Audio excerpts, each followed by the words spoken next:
Cyrus. Let's see. There you go. What's up, man? Pat, What's man. going on, man? Ain't nothing, man. So, all right.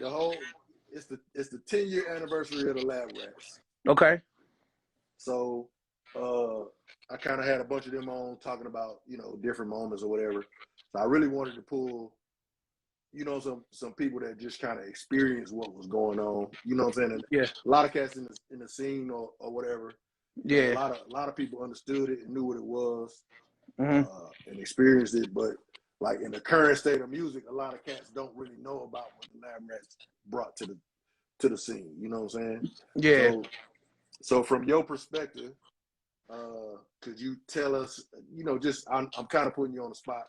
Just something that you remember that was dope or cool or whatever about the LabRatz shit. And then also plug, what you got going. Man, well, really, I remember a lot. It was I think what's different about me is I knew a lot of the LabRatz before they were LabRatz. So Yeah. like, so when it goes back to like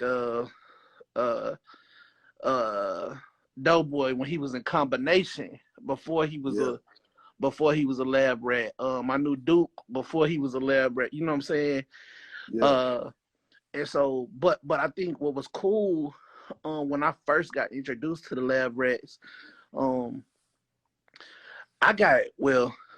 I'll say I kind of snuck into the music industry scene, the Little Rock music industry scene very early. Man, I was like 10, 11, you know what I'm saying? When I got in right when that Heat was kind of doing their thing, and Sis and Ferocious took me up under their arm and basically taught me a lot of stuff, you know what I'm saying? And so I was able to see a lot of music history that people, you know what I'm saying, that don't really know about. They don't really know. Yeah, a lot of guys my age don't really know, the Little Rock music scene like that, which kind of hurts. Cause it's like, man, yo, how don't you know this? How don't you know that? And then, a lot of times we get into the conversations of, when people saying, well, this is the first person to ever do this. And it's like, nah, dog, like, really kind of, that's where my whole piece to the puzzle, like I don't have a platform to talk about what somebody else say or do or whatever. Yeah. You know what I'm saying? Because everybody got their own opinion. So I don't never want to step on no toes in that manner. Right. But a lot of the information be left out. You know what I'm saying? Yeah. I'd be like, damn. But like I say, when it goes back to like, man, LabRatz, like I that was the first time I just remember walking in the Arkansas Baptist and being in that purple room, and I was hearing those rappers that I knew before they were LabRatz on beats that I never heard them on, and that I know had a lot to do with Question. Like, that dude right there is just, I can't even, it's not really much I can even say about it. It's like, man, he's like literally not from here. It's just, what I'm saying? He was making a lot of times, a lot of people credit like the Rick Ross sound and that rich sound, like as if they were like the first to, but it was like, man, I heard that sound before, he got hot, you know what I'm saying? And I just remember, you know what I'm saying, like Question on a lot of the tracks, just being able to hear real lyricists. It wasn't like, I think a lot of times, like in the South, we are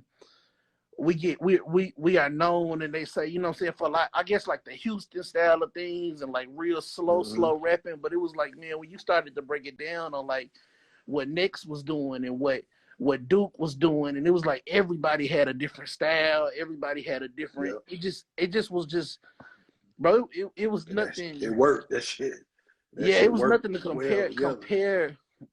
It was nothing to really compare, to and I think, like, man, when it comes down to pure talent, that's why, it's very hard. And I think, like, even now, like, a lot of guys would be like, man, like, they don't really like me to listen to stuff because I'm really hard. But it's like, bro, if you understood where I come from, like they was really, y'all was really spitting, like really, really rapping. And you know what I'm saying? And so some punchlines I'm not gonna jump at because it's like, yo, I heard something better than that before. You know what I'm saying? And I don't know, man. Like I say, that Little Rock scene during that time is just, man, for people that wasn't able to experience it, you know, I'm thankful that the Ferocious them, you know what I'm saying, like I was able to just tag along into them little rooms and just be there. You know what I'm saying, just be in a mix. You know, I wasn't at that point in time, I wasn't necessarily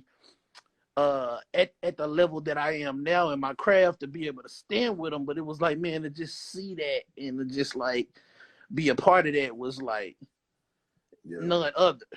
You know what I'm saying? Yeah. And like, I know you from Rodney.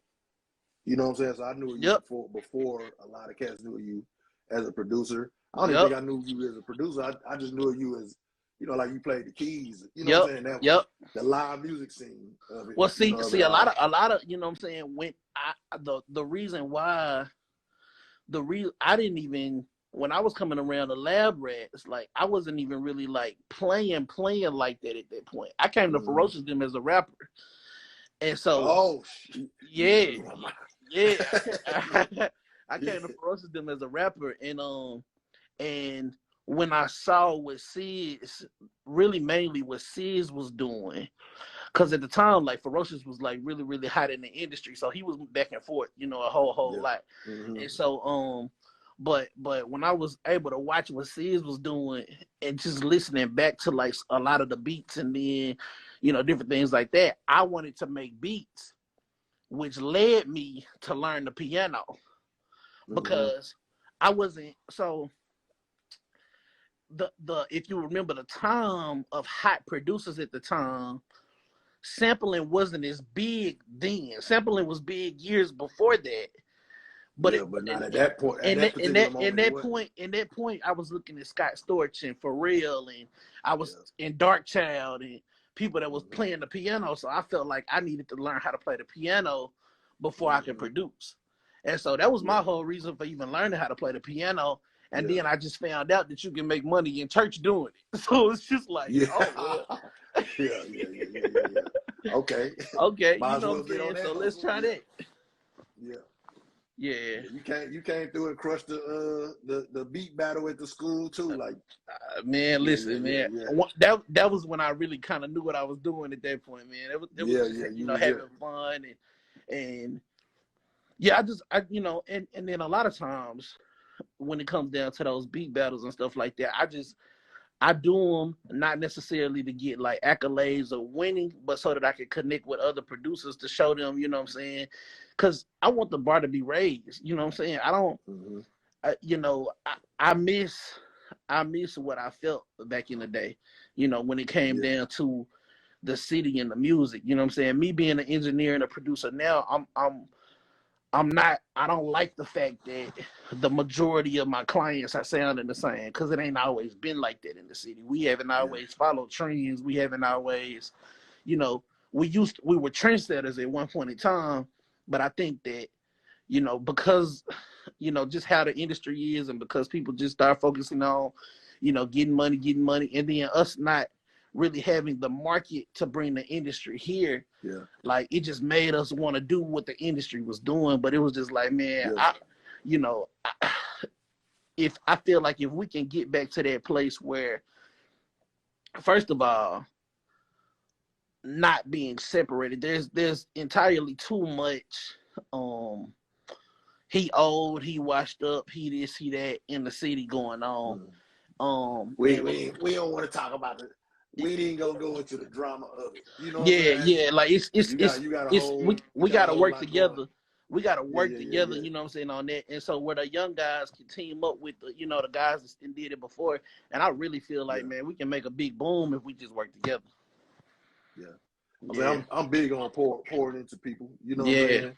Like I mentor a lot of people and, you know, people don't really know, you know what I'm saying? But and I don't even really talk about that piece of it, you know what I'm saying? But because I know that like it's just needed. You know what I'm Yeah, saying? for sure. And I don't even need no salute for it.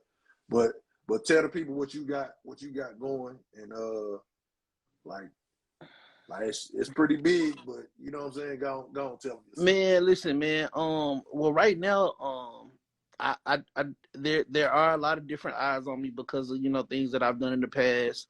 As far as major placements and different things. A few things in the pipeline. It's weird in the music industry. You can they can tell you one day, oh man, when you got this next single, and tomorrow we go in a different direction. So as far as like industry stuff, I don't really want to make no announcements until like stuff is actually I'm talking actually, about actually out. Industry wise, nah.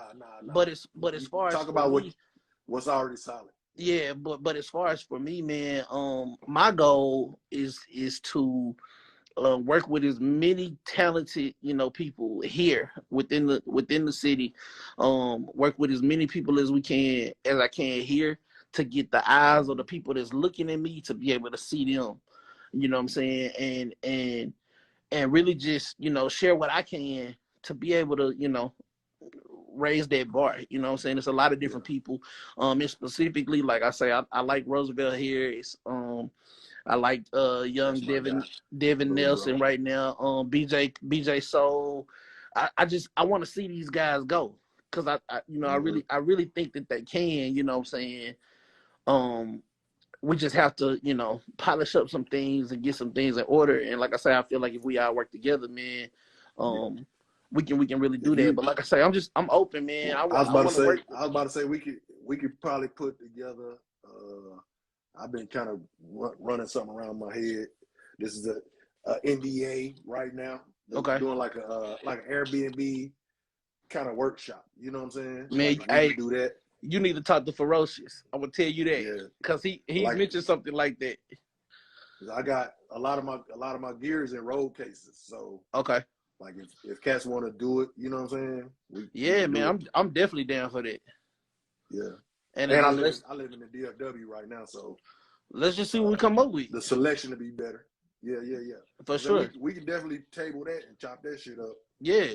For sure. You know what I'm saying? I'm definitely down for that. I'm saying even just a mastermind link up. You know what I'm saying? Like cats need to we just need to build anyway. You know what I'm saying? Most definitely. Just in general. Yep. Yeah, most definitely. Yep. I'm down for it, man. So salute. Proud of you, man. Appreciate you, man. Thank you. Keep grinding, doing what you're doing. Most definitely. Making shit happen. They'll know eventually. You know what I'm saying? Those that don't know. You know what I'm saying? Yeah, for sure. Yeah. For sure. Hell yeah.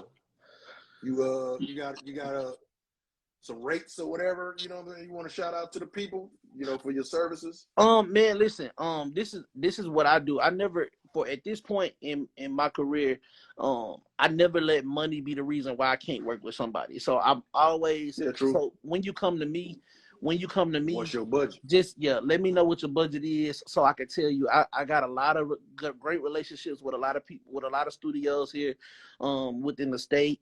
A lot of mix engineers, just whatever your musicians, whatever your budget is, we can make it work. You know what I'm saying? It just, and one thing about me, man, is just be honest. Be honest about your budget. If you don't got 1,000, don't say you got 1,000. Like you know what I'm saying? Let's talk about it, because I've been in positions where I didn't have it. You know what I'm saying? Where exactly. Cats be capping. Yeah, don't you know what I'm saying? There's no need for that. Like let's just be real. You know what I'm saying? Let me know what you got, and let's see what we can do. Yeah, I'm saying the art of doing business and doing business well is putting the shoe on my foot. So if you tell me what your budget is, and I agree to whatever your budget is, like we working. Right, exactly. Like we there. Let me know what you can do. And I tell you what I could do. It may not be the full gambit of what I could do. You know what I'm saying? But we finna get something in, and the average person is always they gonna over deliver. You know what I'm saying? Those that want to do good business. You know what I'm saying? Of course. Yeah, because I ain't gonna give you no trash. That's on my name. Exactly. Yeah. Hell yeah. Most definitely, man. I'm trying to get Nico on here, man. Yeah, man. I want to see some more people, man. Come on, please tap in. Nico, where you at, man? Let me All right, man. I'm gonna holler at you, bro. All right, all right.